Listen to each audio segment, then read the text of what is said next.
We have gone through the first canto of the Book of Yoga, the joy of union, the ordeal of the foreknowledge of death, and a heart's grief. We have seen most of these details in some manner, and the general impression we get about the canto as well as from the canto about the entire composition of Savitri is that every bit of it is complete in itself in Savitri. If it is a canto, if it is a section, if it is a paragraph, if it is a sentence, that by itself is complete and can stand of its own, on its own. In fact, that's the whole beauty of Savitri. Yet, one completeness flows into the other completeness with a sort of luminous spontaneity, joining all of them together and forming a perfect essay in poetry. That is the beauty of Savitri. Each part is complete, yet all these parts join together to form an overall completeness in the totality of his presentation. Now, if you see from that point of view, it is possible to present a brief resume of the first canto of this book. And that is what we could do today, to quickly run to the entire canto before moving on to the next canto, the second canto. The first canto begins with the famous line, "Fate followed her, forcing immutable road." We have seen different aspects of this line from different points of view, from different angles. This line is also a bridge between the previous description and the description is to follow. It provides a wonderful link in the poetic logic of the development of Savitri. Narad has already foretold about the death of Satyavan. He has brought the word of fate and delivered it to Savitri. While he has delivered the word to Savitri, he has also planted the seed of yoga in her soul. So if you see from all these connections, this line, "Fate followed her, forcing immutable road," we see many aspects coming into picture at once in one single line. Fate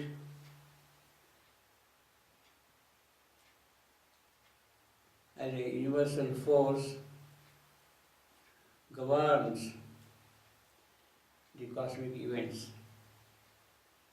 Fate in the life of an individual molds his nature, governs his nature, and shapes it for the event. Now, in the case of Savitri, both these aspects are present, the cosmic as well as the individual.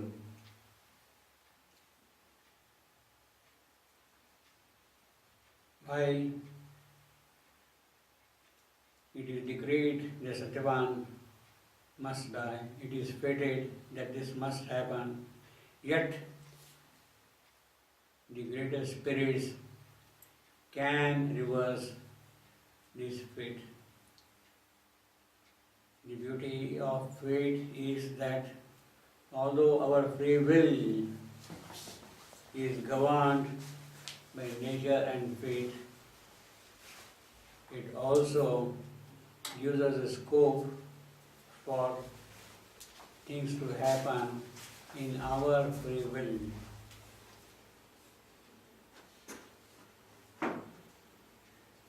What is fate? See the executive force of the universe. She fixes our circumstances, present situation.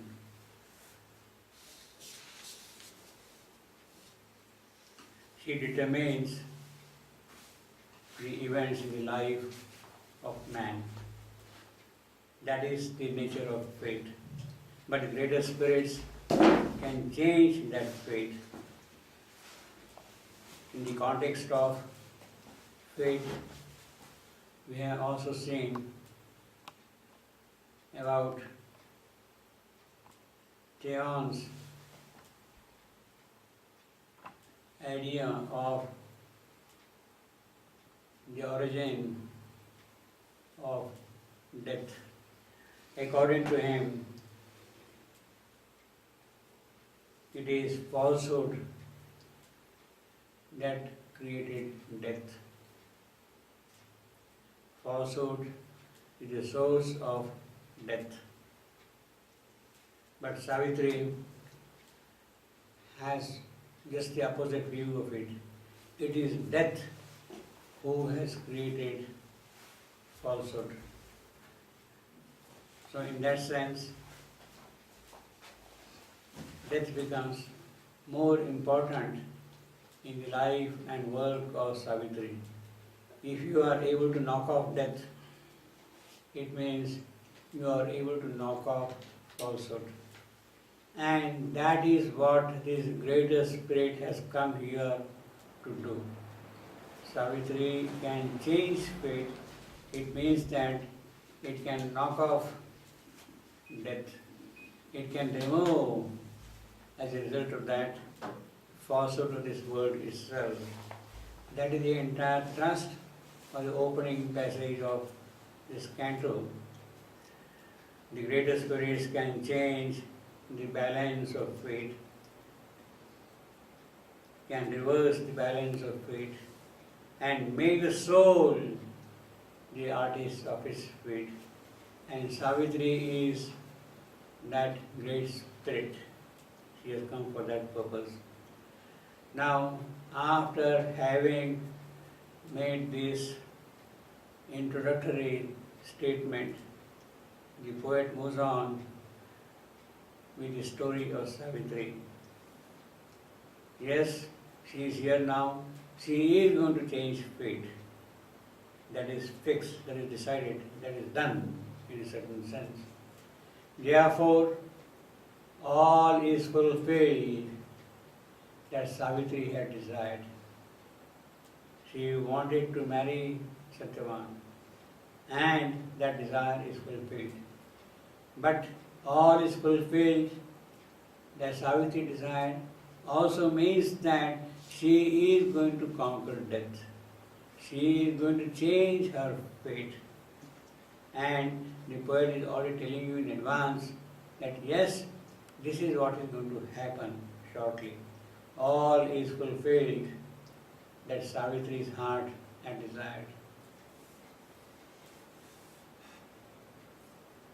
But in the context of the story, the relationship is directly of a different type. Savitri wanted to marry Satyavan, and this has been achieved. The royal party has come to the hermitage, and the wedding of Savitri has taken place in the company of the sages of the forest. Savitri's heart is happy, she is happy, and of course Satyavan is also happy. Savitri's Old parents-in-law are also extremely happy. They find in her someone who has come like a goddess to serve them. And therefore, in that little event, all happiness is already present there. The royal party is there, the marriage has taken place, and Savitri is now the wife of Satyavan. Savitri's parents and the convoy go back to Mathura, and Savitri stays in the forest. She, the princess who was served by everybody, now starts living a strict hermitage life of hardship, ascetic life, simple clothes, simple wants, simple jobs of the hut in which they are staying. She is serving her parents-in-law. She is cleaning the room, sweeping the floor, washing the vessels, pulling the water from the well for all of them. One who was served is now serving others. That is what Savitri has accepted as a part of the reward of joining with Satyavan. And she has no grudge about it. She does it all very gladly, very happily, very consciously, very sweetly also, with all love poured into it, you see.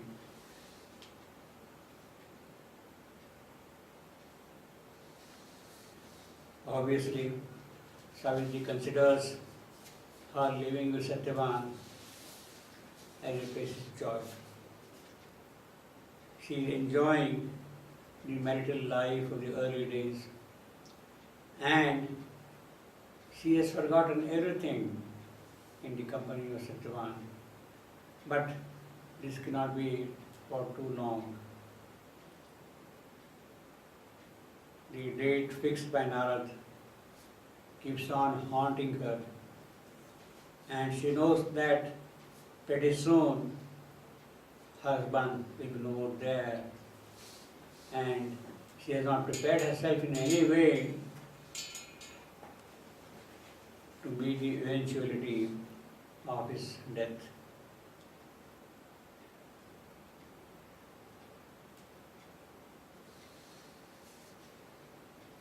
While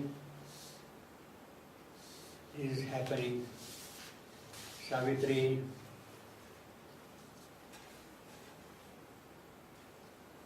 remains calm, remains unperturbed.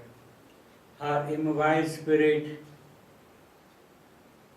watches the haste of time. In the company of her husband, the days are passing very swiftly, and very few days are now remaining for the decreed event to take place. She is counting, yes, maybe a month, maybe a couple of weeks, maybe a few days now. She watches the haste of time in the joy.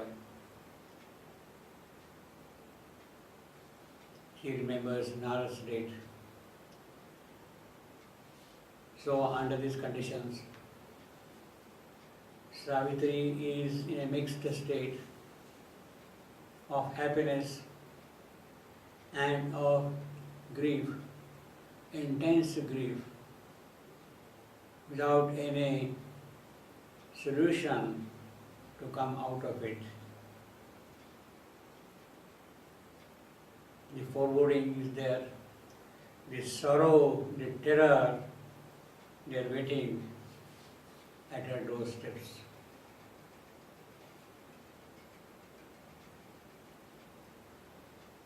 While she is calm, remaining silent all the while. She is waiting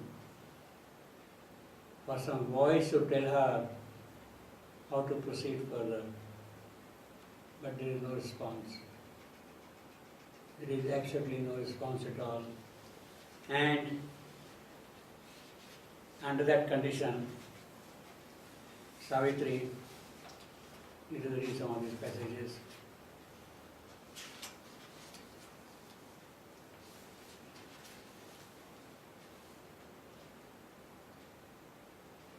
Only her violent heart and passionate will were pushed in front to meet the immutable doom. Defenseless, nude, bound to a human lot, they had no means to act, no way to save. But Savitri consoled this and attended her daily routine activities. In all those daily routine activities, in all her acts, a strange divinity shone. That is the beauty of Savitri. She is expressing her original nature even in all the small human activities. A oneness with Earth's glowing robe of light, a lifting up of common acts by love. That is the divinity of Savitri's love. And it is that which is being expressed in her daily activities. But at the same time, grief comes and perturbs her, disturbs her. When her grief to the surface pressed too close, these things seemed meaningless to her, a gleaming shell or a round, mechanical and void of no value at all in her life. So this is the sort of a divided life Savitri is leading, and she has no idea what is going to happen, in what manner things will take shape tomorrow. Waking at morn, she would still cling to Satyavan. While he is in the forest, her spirit also will walk with him. After all was given, she demanded still from Satyavan. Even by his strong embrace, unsatisfied, she longed to cry, "O tender Satyavan, O lover of my soul, give more of love, while yet thou canst, to her thou lovest." That is the silent longing of Savitri's soul. And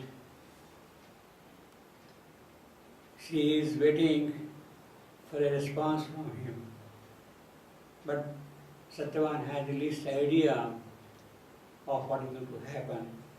She feels that something is disturbing Savitri, but he has no knowledge of the depth of her grief at all. He has absolutely no idea, no knowledge at all, no hint of it at all. All of his speeding days,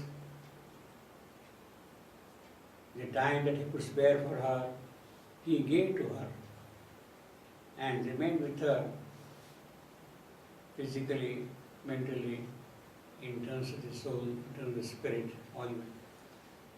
Savitri at one moment of time then thought that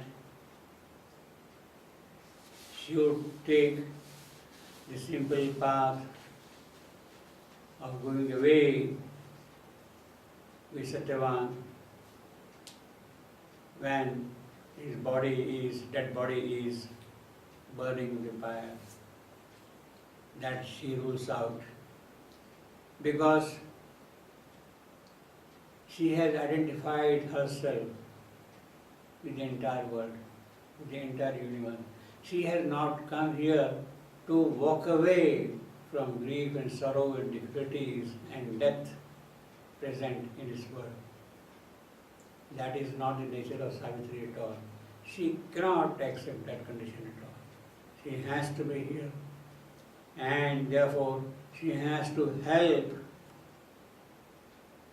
spiritually, physically, vitally, mentally, in the deepest sense, most luminously, in an occult way, this creation.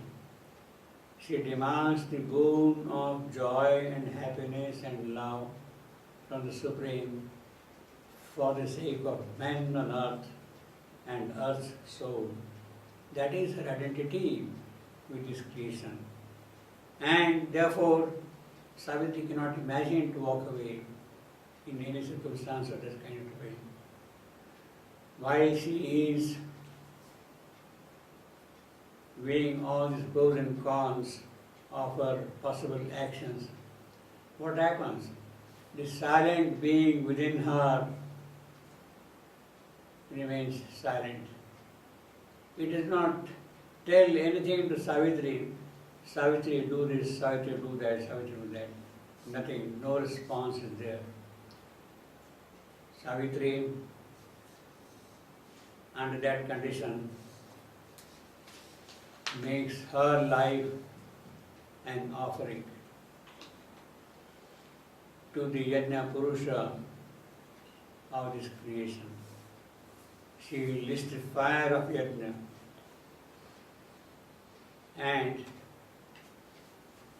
makes her life, that Yajna Kunda, the altar in which the fire is burning, that is her life. And in that fire, in that altar lit with her life, she pours all the sorrow and suffering.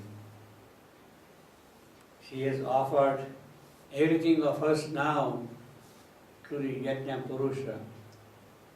And it is for the Yajna Purusha now to take care of her. He will do whatever has got to be done. Savitri has not to worry about anything at that point of time, because she has now made herself fully a part of his will, a part of his action. Whatever Yajna Purusha decides, that she will accept and perform.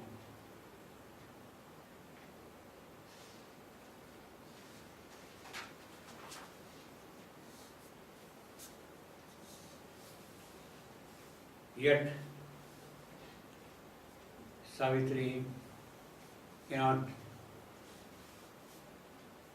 be free totally of the grief that is weighing in her soul. After all, it is not her personal grief. It is the grief of the entire universe which has gathered into her soul. The grief of the entire universe, of the entire creation, of the entire past that has brought her to this point. It is that grief which is disturbing her. But with the yajna she has lit, even that grief itself, that personified grief, falls silent, falls mute, becomes calm, delight, resolute. It falls silent. That is self, a great siddhi. Savitri has already achieved. The moment she has kindled the yogic fire of offering her life, of her sorrow to the Yajna Purusha of this creation, she has already achieved that siddhi, that the grief self has become calm. The moment the grief self becomes calm, there is a perfect adhara now, a support now established for the higher spiritual and occult powers to enter into her life. If you are disturbed, if you are not steady, then the spiritual powers and the occult powers, even if they come into you, cannot become effective. She has already acquired that poise to receive those higher powers into her soul. And that is the perfect preparation she has achieved in the course of her union with her husband. That is the contribution of her love with Satyavan. The contribution of her love with Satyavan, that the entire grief of the universe has gathered into her soul. She has offered that grief to the Yajna Purusha, and that grief has become now silent, has become calm, delight, lost its harshness, and is now in a position to make Savitri, to let Savitri receive the power of the Supreme Divine Shakti that will be entering into her.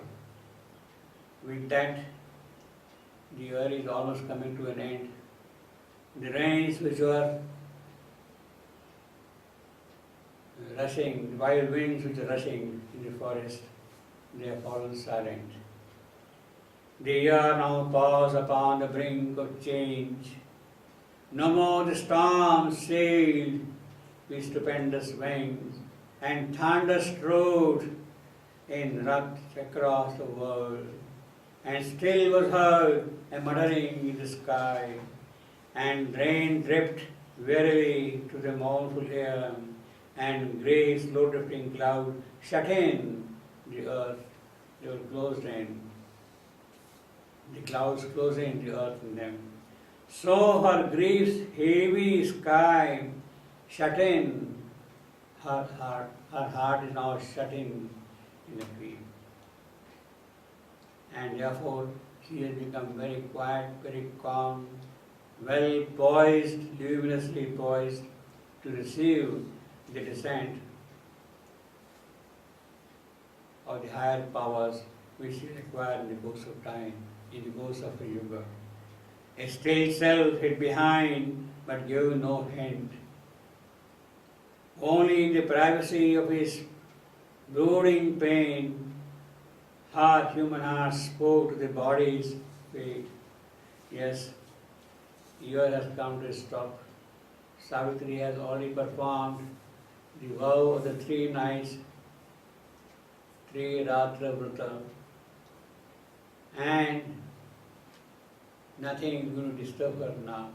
She is there ready tomorrow on the fated day to walk with Satyavan to the forest. Under this psychological, yogic condition, Savitri would receive a summons from the heights of her being. A summons from being's summit she would receive. She will be told how to proceed now on the path of her yoga. The ground is prepared. She has nothing there in her now which will disturb the entry of the spiritual powers in her. And with that accomplishment, with that siddhi, Savitri's yoga is about to begin.